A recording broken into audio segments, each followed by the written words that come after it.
যে নারী প্রতিদিন সকালে ঘর ঝাড়ু দেওয়ার আগে দুইটি কাজ করবে ওই নারীর কপাল খুলে যাবে। বর্তমানে আলহামদুলিল্লাহ নারীরা অনেকটা দিনের পথে চলে এসেছে, তারা এখন আলহামদুলিল্লাহ সঠিকভাবে চলার চেষ্টা করে, সঠিকভাবে চলার ট্রাই করে।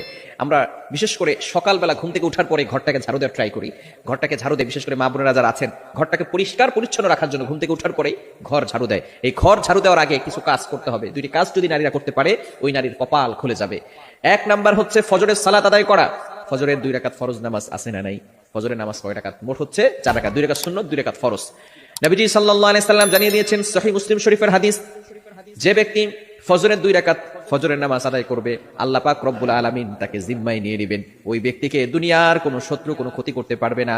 আল্লাহ পাক রব্বুল আলামিন নিজে পরের দিন ফজর পর্যন্ত তাকে হেফাজত করতে থাকবে। আল্লাহ পাক রব্বুল আলামিন তার জিম্মাদার হয়ে যাবেন। আমরা অনেকে সকালবেলা ঘুম থেকে উঠেই নামাজ না পড়ে ঘর ঝাড়ু দেই। ঘর ঝাড়ু দেন, তাতে কোনো আপত্তি নাই, পরিষ্কার পরিচ্ছন্ন থাকা ভালো। আত্মহুরু শাত্রুল ঈমান, পবিত্রতা হচ্ছে ঈমানের অঙ্গ।